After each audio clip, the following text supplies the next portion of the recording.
আজকে আমি শেয়ার করব আমাদের 3 নাইটস 4 ডেজের দীঘা ট্রিপে আমরা কি কি খাওয়া দাওয়া করলাম। প্রথম দিন রাতে তো আমরা অনেকটা দেরি করেই হোটেলে এসে পৌঁছেছিলাম, তাই রাত্রে আমরা হোটেল থেকে খাবারটা অর্ডার করে দিই। তো আমাদের হোটেলের রেস্টুরেন্টে সে সময় রুমালি রুটি অ্যাভেলেবেল ছিল না, তাই নর্মাল রুটি আর এক তড়কা অর্ডার করেছিলাম। নেক্সট দিন আমাদের লাঞ্চটা হয় ভরপেটে, আর ভরপেটে আমরা অর্ডার করেছিলাম ভেজ থালি আর তার সাথে চিকেন কষা।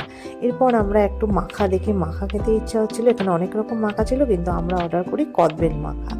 এরপর আমরা সন্ধ্যেবেলায় যাই নিউ দীঘা সি বিচে, আর সেখানে গিয়ে খাই পাপড়ি চাট।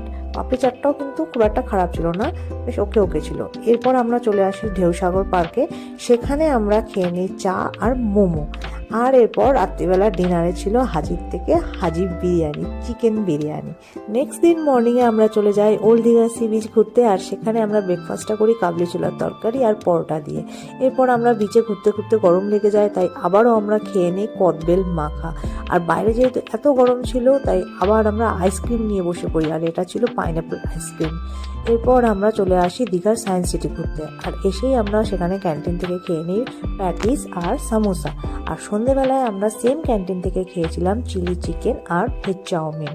আর রাত্রিবেলা ডিনারে ওল্ড দীঘা সি বিচ থেকে খেয়েছিলাম মাসালা কুলচা আর আলুর দম। আর এই ছিল আমাদের দীঘার ফুড ট্যুর।